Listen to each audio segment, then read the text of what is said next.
ભુજમાં આવેલ ભુજ લોહાણા બોર્ડિંગ ટ્રસ્ટને 101 વર્ષ પૂરા થતા હોય તેની શાનદાર ઉજવણી કરવાનું આયોજન કરવામાં આવેલ છે। આ શતાબ્દી કાર્યક્રમમાં અતિથિ વિશેષ તરીકે શ્રી જસ્ટિસ નીલયભાઈ અંજારિયા ખાસ હાજર રહેશે। આ ભવ્ય કાર્યક્રમની વિગતો ટ્રસ્ટીઓએ શ્રી ચંચળ ન્યૂઝને આપી હતી। નમસ્કાર દર્શક મિત્રો, ચંચળ ન્યૂઝમાં છેલ્લા લાંબા સમયથી ભુજમાં જુદા જુદા થતા કાર્યક્રમો અંગે જે કાર્યક્રમો થવાના હોય એના આગેવાનો સાથે આપણે અગાઉથી મુલાકાત કરી અને એ સંસ્થા એ કાર્યક્રમ વિશે લોકોને માહિતગાર કરવા ચંચળ ન્યૂઝ કાયમ પ્રયત્ન કરે છે। આગામી તારીખ 15 ફેબ્રુઆરીના શનિવારના દિવસે ભુજ લોહાણા બોર્ડિંગ ટ્રસ્ટ પોતાનો શતાબ્દી મહોત્સવ ઉજવણી સમારોહ ભુજમાં યોજવા જઈ રહેલ છે। 101 વર્ષ પૂરા થતાં આ વર્ષે ઉજવણી કરવાનો સમારોહ આ સંસ્થા યોજી રહી છે। આ કાર્યક્રમમાં કર્ણાટક હાઈકોર્ટના ચીફ જસ્ટિસ નીલયભાઈ અંજારિયા કે જેઓ કચ્છના જ છે તેઓ ત્યાંથી ખાસ ઉપસ્થિત રહેવા આવનાર છે। આવા ભવ્ય કાર્યક્રમ જ્યારે ભુજમાં જવા થઈ રહ્યો છે ત્યારે આ કાર્યક્રમ વિશે વિગતવાર માહિતી આપવા માટે આ સંસ્થાના ચેરમેન લલિતભાઈ કોટક અને પ્રિન્સિપાલ બ્રિજેશભાઈ ઠક્કર આપણી સમક્ષ સંસ્થામાં ઉપસ્થિત છે। તમારું સ્વાગત છે ચંચળ ન્યૂઝમાં। લલિતભાઈ, સૌથી પહેલાં તો તમારી જે સંસ્થા છે એનું પૂરું નામ અને પૂરી વિગત અમારા શ્રોતાઓને આપશો। અમારી સંસ્થા ભુજમાં શ્રી ભુજ લોહાણા બોર્ડિંગ તરીકે ઓળખાય છે। ટ્રસ્ટનું પૂરું નામ લાલજી રતનસિંહ મેઘજી મંજી ગોપાલજી વિશ્રામ પુરુષોત્તમ કાનજી શ્રી ભુજ લોહાણા બોર્ડિંગ એવું છે, પણ in short Bhuj Lohana boarding. આ તમે ભુજ લોહાણા બોર્ડિંગમાં શરૂઆત કઈ રીતે થઈ અને કઈ રીતે તમે આગળ વધ્યા અને જુદા જુદા સમાજમાંથી કઈ રીતે બધાનો સાથ મેળવ્યો એ અંગે થોડોક વિગતવાર માહિતી આપશો। કચ્છ આપણો એ એક છેવાડાનો જિલ્લો છે અને કચ્છમાં જે 19મી સદીની શરૂઆતમાં શિક્ષણ માટેની વ્યવસ્થા ખૂબ જ ઓછી હતી, એમ કહું કે નહીવત હતી। એ વખતે અમારા જ્ઞાતિના શ્રી માવજી ગોવિંદજી ઠક્કર જે બોમ્બે હતા એમને વિચાર આવ્યો કે લોહાણા જ્ઞાતિના બાળકો આર્થિક સ્થિતિ નબળી હોવાના કારણે ભુજ આવીને અભ્યાસ કરી શકતા નથી અને એ વખતે ભુજમાં માત્ર ઓલ્ફેડ હાઈસ્કૂલ એ શિક્ષણ માટે અવેલેબલ હતી। તો આ વિદ્યાર્થીઓ ભુજ આવે, વાલીઓને પરવડે નહીં, તો એમની ખાવા પીવા રહેવાની સગવડ જો મળે તો આ વિદ્યાર્થીઓ આગળ અભ્યાસ કરીને આગળ આવી શકે એ માટે એક લોહાણા વિદ્યાર્થી ભવનની સ્થાપના કરવી એવો વિચાર તેમને આવ્યો અને આ વિચાર એમણે મૂક્યો અને ભુજના ભવાનજી હીરજી ઠક્કર વકીલ અને કરશનજી માસ્તર કે જેઓ ઓલ્ફેડ હાઈસ્કૂલમાં શિક્ષક હતા એમણે રજૂઆત કરી કે જો તમે જવાબદારી સ્વીકારતા હો સ્થાનિકે વહીવટ કરવાની તો આપણે ભુજની અંદર વિદ્યાર્થી ભવન શરૂ કરીએ અને 1923માં ભીડ બજારમાં એક મકાન ભાડાનું લઈ અને એની અંદર લોહાણા વિદ્યાર્થી ભવનની સ્થાપના કરવામાં આવી। ત્યાર પછી એ વિદ્યાર્થીઓ એની અંદર આવતા ગયા અને જરૂરિયાત મકાનની વધતી ગઈ। એમાં એક અમરબેન કરીને એક તુમડીના બેન હતા જેમણે વોંકડા ફળિયા મધ્યે પોતાની હવેલી દાનમાં આપી કે જેની અંદર વિદ્યાર્થી ભવન ચાલુ કરી શકાય। તો ભીડ બજારમાંથી વિદ્યાર્થી ભવન વોંકડામાં આવ્યો અને આ હવેલી સાથે અમરબાઈએ તોમડીમાં પોતાની એક વાડી અને 2 ખેતર પણ સંસ્થાને દાન આપ્યા કે જેની ઉપજમાંથી સંસ્થામાં એનો ઉપયોગ થઈ શકે। ત્યાર પછી વિદ્યાર્થીઓ આવતા ગયા એ વખતે એ મકાન નાનું પડવા માંડ્યું ત્યારે છગનલાલ પારેખ જે લિજ્જત પાપડવાળા એમણે તથા જ્ઞાતિના બીજા અગ્રણીઓએ સાથે મળી અને નક્કી કર્યું અને નાકાબારે એક જમીન લઈ અને ત્યાં 1962માં વિદ્યાર્થી ભવનનું નવું મકાન બન્યું। આમ અત્યાર સુધી લગભગ 10,000 વિદ્યાર્થીઓ આ હોસ્ટેલની અંદર અભ્યાસ કરી અને આગળ વધ્યા છે, મિનિસ્ટર પદ સુધી પણ પહોંચેલા છે। 2001માં ભૂકંપ આવ્યો ત્યાર પછી બોમ્બેમાં જે અમારા ટ્રસ્ટીઓ છે એમને સતત એ ચિંતા રહેતી કે આ મકાન ભૂકંપની અસર હેઠળ છે, વિદ્યાર્થીઓને ત્યાં રાખવા સલામત છે કે નહીં। એટલે 2017ની અંદર અમને એક અમારા સંસ્થાના ચેરમેન શ્રી હીરાલાલભાઈ ઠક્કર તરફથી 1 કરોડનું દાન મળ્યું અને નવું હોસ્ટેલનું મકાન બનાવવામાં આવ્યું. 2017ની અંદર નવા મકાનમાં વિદ્યાર્થીઓ શિફ્ટ થયા. ત્યાર પછી જે જૂનું મકાન હતું એને ખરેખર ભૂકંપમાં કંઈ ખાસ અસર થયેલી ન હતી, એનો સદુપયોગ કેમ કરવો એ વિચાર કરતાં અમે ત્યાં મધ્યમ વર્ગના લોકો પોતાના બાળકોને અંગ્રેજી મીડિયમમાં ભણાવી શકે એ વિચાર સાથે અમે ત્યાં અંગ્રેજી મીડિયમની સ્કૂલ ચાલુ કરી 2018માં. અને અત્યારે આ સ્કૂલ નર્સરીથી કરી અને ધોરણ 10 સુધી છે. આ વખતે અમારી શાળાના વિદ્યાર્થીઓ પ્રથમ વખત બોર્ડ એક્ઝામ આપશે અને અત્યારે 526 જેવા વિદ્યાર્થીઓ આ સંસ્થાની અંદર અભ્યાસ કરે છે. તમારી જે બોર્ડિંગ છે એ બોર્ડિંગ સ્વામિનારાયણ મંદિરની એક્ઝેક્ટ સામે આવેલ છે અને મોટી જમીનમાં વિસ્તરાયેલ છે. એટલે એમ કહેવાય છે કે 150 કરોડ રૂપિયાની કિંમતની જમીન અને બિલ્ડિંગ એમાં તમે બોર્ડિંગ અને સ્કૂલ બહુ સારી રીતે ચલાવી રહ્યા છો અને આ સ્કૂલનો પણ વિકાસ સારી રીતે કરીને અત્યારે કાર્યરત છે. ત્યારે તમારી જે આ અત્યારે બિલ્ડિંગ છે એમાં કેટલા રૂમો છે અને રૂમમાં કઈ રીતે વિદ્યાર્થીઓને હોસ્ટેલમાં રાખો છો? અત્યારે અમારી જે હોસ્ટેલ છે એની અંદર 50 વિદ્યાર્થીઓ અભ્યાસ કરે છે. એમને સવારના ચા નાસ્તો, બપોરે દાળ ભાત શાક રોટલી, સાંજે રોજ અલગ અલગ જમવાનું મળે છે. દર રવિવારે એ લોકોને મિષ્ટાન અને સાંજે પાઉંભાજી છે, વડાપાઉં છે, જે પ્રમાણે વિદ્યાર્થીઓની માંગ હોય એ પ્રમાણે લોકોને જુદું જુદું ભોજન આપવામાં આવે છે.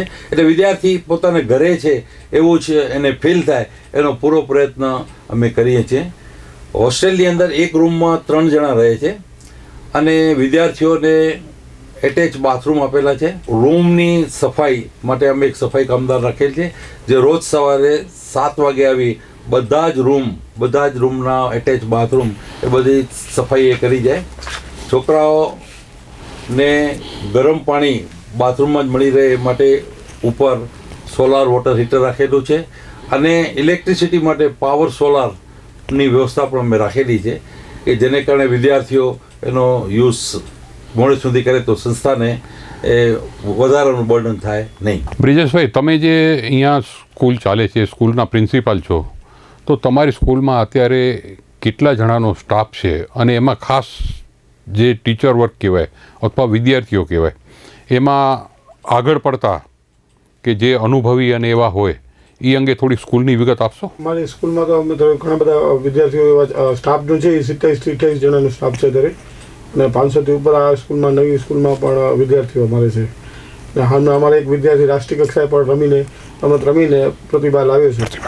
10માનું પહેલી વાર બોર્ડ છે એટલે એ બોર્ડમાં પણ અમે સારું પરફોર્મન્સ આપવા માટે તૈયારી અત્યારે કરી રહ્યા છીએ. પ્રથમ વખતે આ વખતે અમે 12માના કેન્દ્ર તરીકે પણ અમારી સ્કૂલને પસંદ કરવામાં આવી છે.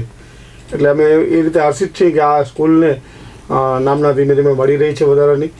અને ખાસ તો એ જરૂરી છે કે આમાં અહીંયા જે મધ્યમ વર્ગના વિદ્યાર્થીઓ જે અંગ્રેજી માધ્યમમાં જવા માગે છે, અફોર્ડેબલ ફીસ માટે થાય છે, એમના માટે એટલી જ સુવિધાઓ સાથે અને એનાથી પણ અદ્યતન સુવિધાઓ સાથે અમારી પાસે ખૂબ જ સારી કોમ્પ્યુટર લેબ છે, પ્રાઇમરી માટે મસ્ત રસાયણની લેબ છે, તમામ ટીચરો પણ વેલ ક્વોલિફાઈડ છે અને 3 થી 4 અમે સ્માર્ટ રૂમ પણ એવા બનાવ્યા છે.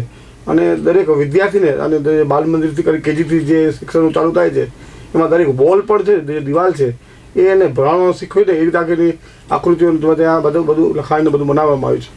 અને છોકરાઓને એવો માલ આપવામાં આવે છે કે જેથી કરીને એ પોતાના જે માહોલમાં એમ થાય એમને કે અહીં કંઈક અલગ જ સારું એવું છે. સરકારના ધારાધોરણો તો પાડી જ છે, આ ઉપરાંત જે મોડર્ન એજ્યુકેશન માટે જરૂરી છે એ તમામ વસ્તુઓ અને તમામ સુવિધાઓ અમે પૂરી પાડી છે. એમને જે અલગ કલ્ચર જે આપણે કહીએ છીએ જે સેન્ટ કલ્ચર જે ટાઈપનું છે એ ટાઈપના આપણે ભારતીય સંસ્કૃતિને લાગે એ રીતે પણ એમને કલ્ચર પ્રમાણે ગ્રુપ પાડ્યા છે કે યલો સીટ, બ્લુ બેલ્ટ, આ બધા એ રીતે તે જેથી કરીને એમને એ પણ ન થાય કે ભાઈ આ જૂનવાણી તરીકે પણ છે. આધ્યાત્મિક સાથે નાથીનું પણ જ્ઞાન રહે અને એ રીતે શિક્ષણ પણ આપવામાં જઈ રહ્યા છે. વિદ્યાર્થીઓને શિક્ષણની સાથે તમે બીજી એવી કઈ પ્રવૃત્તિઓ સ્કૂલમાં કરાવો છો કે જેથી વિદ્યાર્થીઓને એમાં વધુ રસ પડે? હા, જેમ કે અમે ઇન્ડોર ગેમ્સ રમાડીએ છીએ અને હાલમાં જે 9-10માં વાળા છે નવા છે તો એમાં ખોખો છે કે કબડ્ડી છે, ગ્રાઉન્ડના મેદાન પર છે હમણાં ટૂંક સમયમાં જ અમે વોલીબોલનું પણ મેદાન બનાવવા જઈ રહ્યા છીએ. હમણાં થોડું કન્સ્ટ્રક્શનનું કામ ચાલે છે, એટલે એ થોડુંક હમણાં એ પૂરું થશે પછી 2 વોલીબોલના મેદાનો પણ અમારે ત્યાં બનશે. અને જે ગ્રાઉન્ડ છે એમાં પણ અમારે એવી ઈચ્છા છે કે એમાં કદાચ આપણે લોન ટેનિસનું ગ્રાઉન્ડ બનાવવા જશું. એ જે પ્રવૃત્તિઓ છે એની સાથે ભણવામાં 12 મહિના દરમિયાન જુદા જુદા કોમ્પિટિશનો, બીજી જુદી જુદી તમે વિદ્યાર્થીઓમાં ભણવાની અને એની સાથે સામાજિક પણ એનામાં સમજણ આવે, એ જાતની પ્રવૃત્તિઓમાં શું કરો છો? એમાં એવું છે કે આપણે જે સરકાર દ્વારા લેવાતી હોય TST છે, પ્રજ્ઞા સંપત્તિ છે, આ ઉપરાંત ચિત્ર સ્પર્ધા છે કે આ બધી સ્પર્ધાઓમાં ભાગ લેવડાવી છે. આ ઉપરાંત જે આપણા ઘણા બધા લોકલ પ્લેયરો છે જે ચેસમાં આગળ વધ્યા છે, જેમ કે આપણા સમાજના સંજયભાઈ દાવડા છે, એમને અમે બોલાવીને ચેસ રમત રમાડી હોય છે. લોન ટેનિસ કે આવી બધી કોઈ બીજી મેચો હોય તો એમાં પણ ભાગ ભજવીએ છીએ. અમારા ટ્રસ્ટની VDI સ્કૂલના એક લિફ્ટિંગ માટે ગયા હતા, તો એમના પણ ગેસ્ટ લેક્ચર અહીંયા ગોઠવી અને વિદ્યાર્થીઓને એવી રીતે પ્રોત્સાહન આપવાનો પ્રયાસ કરીએ છીએ. એવી રીતે સામાજિક તહેવારો પણ તમે સ્કૂલમાં ઉજવતા હશો, તો એ કઈ રીતે ઉજવો છો અને કયા કયા તહેવારો મુખ્ય ઉજવો છો? જન્માષ્ટમી છે, પછી આપણે રાષ્ટ્રીય તહેવારો તો આપણે ઉજવતા હોઈએ છીએ. આ ઉપરાંત સમજીને અમારે જલારામ બાપાની જયંતિ હોય તો એવા એ છે, દરિયાલાલ જેવા જયંતિ હોય એવા વેશભૂષાની પ્રવૃત્તિઓ રાખીને એ રીતે પણ ધાર્મિક પણ અમે એ રીતે ઉજવતા હોઈએ છીએ. અચ્છા, 10માની હવે પરીક્ષા સાવ નજીક છે અને તમારે આ વખતે પહેલી વખત તમે 10માનો વર્ગ શરૂ કર્યો છે, તો એ વિદ્યાર્થીઓ ટેન્શન મુક્ત પરીક્ષા આપી શકે એના માટે તમે શું પ્રયત્ન કર્યા? અત્યારે તો અમે જનરલી અત્યારે ફર્સ્ટ પ્રિલિમ લોકોને લેવાય છે, એના પછી આપણે એક અમે સેશન આપણે તણાવમુક્ત થાય એના માટે પ્રદીપ્તાનંદ સ્વામીજીને પણ સંપર્કમાં છીએ, એમની સાથે અને બીજા પણ જે મોટિવેશનલ સ્પીકર છે એની સાથે આપણે વાતચીતથી અમે હમણાં ટૂંક સમયમાં કરશું. આ ઉપરાંત અમે જે બોર્ડમાં જે માધ્યમથી બારકોડ સ્ટીકરની રીતે લેવાય છે તો એમની પણ સમજણ અમે એકવાર આપી ચૂક્યા છીએ અને હવે જ્યારે નજીકમાં પરીક્ષા આવશે ત્યારે એનો એક મહાવરો પણ અમને કરાવશું. લલિતભાઈ, તમે જે લોહાણા બોર્ડિંગ ચલાવો છો એ લોહાણા બોર્ડિંગમાં વિદ્યાર્થીઓને છેલ્લા લાંબા સમયથી અભ્યાસ કરી ગયા હોય અને આજે તે પોતાની કારકિર્દી બનાવી ગયા હોય એવા 2-4 વિદ્યાર્થીઓની ઇતિહાસ થોડો કહેશો? હોસ્ટેલની અંદર અભ્યાસ કરીને આગળ વધેલા હોય એમાં હું સૌથી પહેલું નામ લઈશ શ્રી પ્રેમજી ભવાનજી ઠક્કર, કે જેઓ બોમ્બે સ્ટેટમાં અને ગુજરાત સ્ટેટમાં મિનિસ્ટર હતા, ગુજરાતમાં રેવન્યુ મિનિસ્ટર હતા. ત્યાર પછી નખત્રાણાના કરશનદાસ કુંવરજી વકીલ, કે જે વાવડ પેપર છે એના ફાધર થાય, એઓ પણ માફી વિદ્યાર્થી તરીકે આ હોસ્ટેલમાં ભણી ગયા છે. ત્યાર પછી અત્યારના હું જો તમને કહું તો શંકરભાઈ સચદે, એ પણ અમારી હોસ્ટેલમાંથી ભણીને આગળ વધ્યા છે. ત્યાર પછી હું જે શિક્ષણ ક્ષેત્રે આગળ વધ્યા હોય એવા હોય તો મહેન્દ્રભાઈ ચોથાણી, જે શ્રેષ્ઠ શિક્ષક ગણાતા હતા કચ્છની અંદર, તેઓ પણ ભુજ લોહાણા બોર્ડિંગના વિદ્યાર્થી હતા.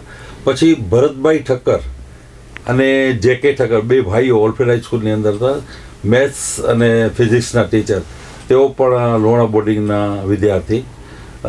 એડવોકેટ JK ઠક્કર, એ પણ ભુજ લોહાણા બોર્ડિંગના વિદ્યાર્થી. આ ઉપરાંત અનેક વિદ્યાર્થીઓ રેવન્યુ સર્વિસીસમાં ગયા છે. એક BJ ઠક્કરનું નામ મને અત્યારે યાદ આવે છે, કે જેઓ અહીંયા આયોજન અધિકારી હતા ભુજમાં. બેંકની અંદર ઘણા બધા વિદ્યાર્થીઓ અમારા જે છે એ ઉચ્ચ પદ ઉપર પહોંચેલા છે. એ પૈકીનો એક હું પણ છું, પંજાબ નેશનલ બેંકની અંદર ચીફ મેનેજર રહ્યો હું. અને આવા અનેક વિદ્યાર્થીઓ જેના નામ આપણે લઈએ તો એની બહુ લાંબુ લિસ્ટ થાય, કે જે લોકો કદાચ આ હોસ્ટેલની સુવિધા અમને ન મળી હોત તો કદાચ આગળ ન વધી શક્યા હોત, એવું એ લોકો પણ માને છે.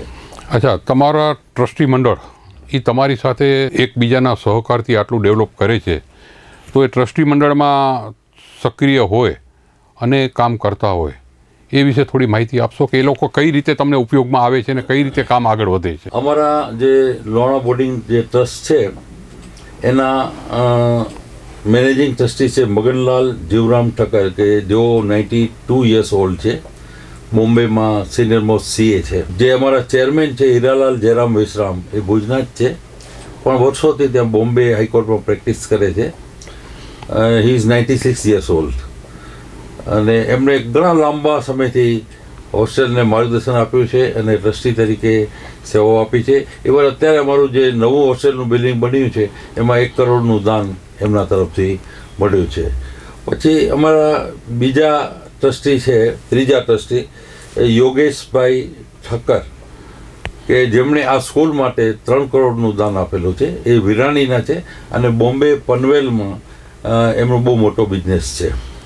ત્યાર પછી CA યોગેશભાઈ ઠક્કર, બોમ્બેમાં ચાર્ટર્ડ એકાઉન્ટન્ટ છે, એ અમારા ટ્રસ્ટી છે. ત્યાર પછી હરેશભાઈ ઠક્કર, એ અમારા ટ્રસ્ટી છે, બોમ્બેમાં એડવોકેટ તરીકે પ્રેક્ટિસ કરે છે. પછી વિનયભાઈ ઠક્કર, કે જે લવજી લખમસિંહ આપણા સંસદ સભ્ય હતા, એમના પુત્ર છે, તેઓ પણ ટ્રસ્ટી છે. અને સ્થાનિકે હું એટલે કે લલિત કોટક ટ્રસ્ટી છું અહીંયા. અને મને દરેક જાતની લિબર્ટી આ ટ્રસ્ટ બોર્ડ તરફથી આપવામાં આવેલી છે કે તમારો જે કોઈ પણ નિર્ણય હશે એ સંસ્થાના હિતમાં હશે અને એમાં અમારો હંમેશા તમને સાથ સહકાર મળશે. પૈસાની ક્યારે કોઈ કમી પડતી નથી. એ જ્યારે તમે ડિમાન્ડ કરો ત્યારે અમને પૈસા મળી રહે છે. દાતાઓ પણ ઘણા બધા છે અને ટ્રસ્ટ તરફથી પણ ખૂબ જ પ્રોત્સાહન મળે છે. હવે 15 તારીખે તમે જે આ કાર્યક્રમ કરવા જઈ રહ્યા છો, 101 વર્ષ પૂર્ણ થાય છે એના અનુસંધાનમાં, તો એ કાર્યક્રમ વિશે થોડીક માહિતી આપો કે કાર્યક્રમ ક્યાં કરવાના છો, કોણ કોણ આવવાના છે, કઈ રીતે તમે ઉજવણી કરવાના છો, એ વિશે થોડીક હવે વિગતવાર માહિતી આપો. આ કાર્યક્રમ અમે જે સંસ્થાએ 101 વર્ષ પૂરા કર્યા એ બધાનું ધ્યાન જાય, ભૂતપૂર્વ વિદ્યાર્થીઓ પણ પોતાની માતૃ સંસ્થાને યાદ કરે, એ બધું નજર સમક્ષ રાખી અને અમે આ ઉજવણી કરવાનું નક્કી કર્યું. 15 ફેબ્રુઆરીના સાંજના 5:30 વાગે આ પ્રોગ્રામ છે અને એમાં અમારા અતિથિ વિશેષ તરીકે કર્ણાટક હાઈકોર્ટના ચીફ જસ્ટિસ શ્રી નિલેશભાઈ અંજારિયા, કે જેઓ મૂળ માંડવીના છે, તેઓ આવવાના છે. અને અમારું સમગ્ર ટ્રસ્ટીગણ એ આની અંદર આવશે. આ પ્રસંગે અમારો 101 વર્ષનો જે ઇતિહાસ છે સંસ્થાનો, કે ભાઈ કેવી રીતના વિદ્યાર્થી ભવનની સ્થાપના કરવી, કેવી રીતના સ્કૂલ બનાવવી, એની જે આખી જે પ્રક્રિયા ચાલી, એનો આખો ઇતિહાસને આવરી લે એવું એક સ્મૃતિ ગ્રંથ અમે બનાવ્યો છે, જેની અંદર અમને જે પણ નાનું મોટું દાન જે અમારા રેકોર્ડમાં અવેલેબલ હતું, કારણ કે 100 વર્ષનો રેકોર્ડ સાચવવો એક બહુ મોટી વસ્તુ છે. એટલે એવું બની શકે કદાચ કે કોઈકનું નામ છૂટી પણ ગયું હોય તો એની અમે અત્યારે ક્ષમા માંગી લઈએ છીએ. તો એ બધું અમે આવરી લીધું છે અને સંસ્થા કેવી રીતના આગળ વધતી ગઈ એનો આખો ઇતિહાસ અમે એની અંદર આપ્યો છે, કે જેથી આવનારી પેઢીને પણ ખ્યાલ આવે કે ભાઈ આપણા પૂર્વજો આવું સરસ કામ કરી ગયા છે અને આવનારી પેઢીને એનો વધુ લાભ મળે એટલા માટે અત્યારની જે પેઢી છે સક્રિય થાય અને આ સંસ્થા વધુ આગળ 100 વર્ષ પૂરા કરે, હજુ આગળ 100 વર્ષ પૂરા કરે એવી અમે અપેક્ષા રાખીએ છીએ આ ઉજવણી નિમિત્તે. આ કાર્યક્રમમાં ચીફ જસ્ટિસ નિલેશભાઈ અંજારિયા, એના સિવાય બાકીના જે કચ્છના તમે જેને આમંત્રિત કર્યા અથવા મહાનુભાવો તરીકે કાયમ કાર્યક્રમમાં આવતા હોય, અને બીજું આ કાર્યક્રમમાં તમે કયા લોકોને આમંત્રણ આપ્યું છે સ્ટેજ આવવા માટે અને કઈ રીતનું થોડુંક આયોજન છે એ વિશે. નિલેશભાઈ આવે છે એટલે કચ્છની ભુજની કોર્ટની અંદર જેટલા જજીસ છે એ બધાને અમે આમંત્રણ આપેલું છે, કારણ કે એમના માટે એટ્રેક્શનનો વિષય હોય. ભુજના જે નામાંકિત વકીલો છે 70-80 વકીલોને અમે તારવી અને આમંત્રણ પત્રિકા આપેલી છે. અમારા ભૂતપૂર્વ વિદ્યાર્થીઓ માટે ઓપન ઇન્વિટેશન છે કે એમને તો આવવાનું જ છે. એ ઉપરાંત અમારી લોહાણા જ્ઞાતિના જે અગ્રણીઓ છે, જેમણે નાનું મોટું દાન આપેલું છે, સંસ્થાને મદદ કરી છે, એ લોકોને બધાને પણ અમે આમંત્રણ આપેલું છે.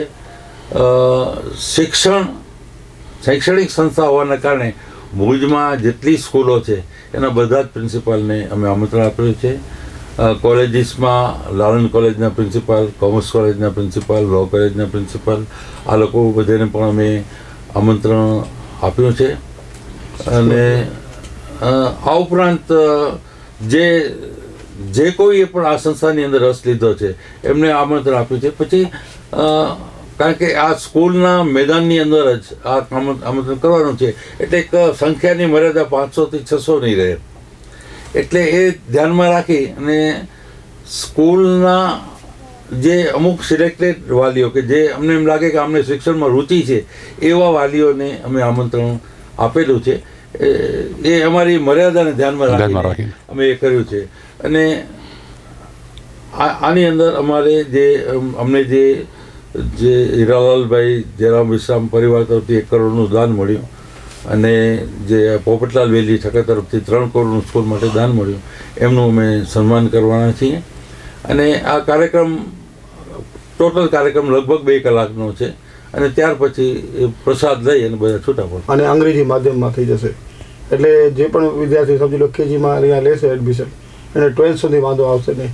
આ વખતે 10મું અમને મંજૂર મળી ગયું છે, 10માની પહેલી બેચ છે. આવતા વર્ષે 11મું પણ અમે કરશું. અને સરકારશ્રીની જે નવી યોજના છે વોકેશનલ એજ્યુકેશન, એમાં પણ અમારી સરકાર સાથે ચર્ચા ચાલે છે, એટલે એ પણ પ્રવાહમાં અમે સાથે જોડાઈ જશું. હાલમાં સાયન્સનું વિચાર નથી, પરંતુ આર્ટ્સ કોમર્સમાં જો યુનિવર્સિટી તરફથી અમારી મંજૂરીની વાત ચાલે છે, જો એ મળશે તો ભવિષ્યમાં અમારી ઈચ્છા છે કે એમાં કોલેજ પણ આર્ટ્સ અને કોમર્સની કોલેજ પણ સાથે સાથ કરીએ. તો આ જગ્યા એવી છે કે ત્યાં અને બધાને અફોર્ડેબલ ડિસ્ટન્સ છે, શક્ય એટલું આરામથી ટૂંકા વાહન વ્યવહારથી પણ પહોંચી શકે એમ છે, અને અફોર્ડેબલ ફી હોવાથી અહીં સારું એવું શિક્ષણ મળી શકશે. એફોર્ડેબલ ફી હોવાથી અત્યારની જે પરિસ્થિતિ છે કે પોતાના વિદ્યાર્થીઓને વાલીઓ મોટું નામ ધરાવતી અથવા મોટું ધરાવતી સ્કૂલમાં મૂકે છે, તો એવા વાલીઓને તમે શું કહેશો? જનરલી કેવું છે કે ફીસ કરતાં ખરેખર વાલીઓએ તો જ્યાં શિક્ષણ સારું છે એ જોવાની જરૂર છે. શિક્ષણ સાથે બીજી અન્ય સુવિધાઓ જોવી જરૂરી છે, પણ જો એ મળી રહેતી હોય અને જ્યાં શિક્ષણ સારું મળતું હોય તો એ મુખ્ય પસંદ કરવી જોઈએ.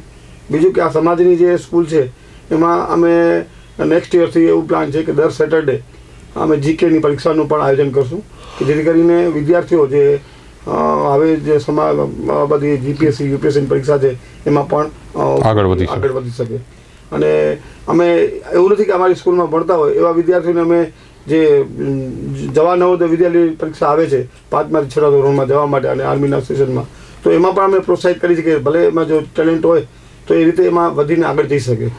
તો આવી બધી સરકારી જે યોજનાઓનો લાભ મળતો હોય એના ભવિષ્ય માટે જે ઉપયોગી હોય એવા બધા પ્રવાહો અમે માટે ખુલ્લા રાખીએ છીએ. લલિતભાઈ અને બ્રિજેશભાઈ, તમે આજે અમારા સ્ટુડિયોમાં આવ્યા અને લોકો સમક્ષ જે આપના કાર્યક્રમ વિશેની માહિતી આપી તે બદલ આપનો ચંચળ ન્યૂઝ વતી ખૂબ ખૂબ આભાર. Thank you.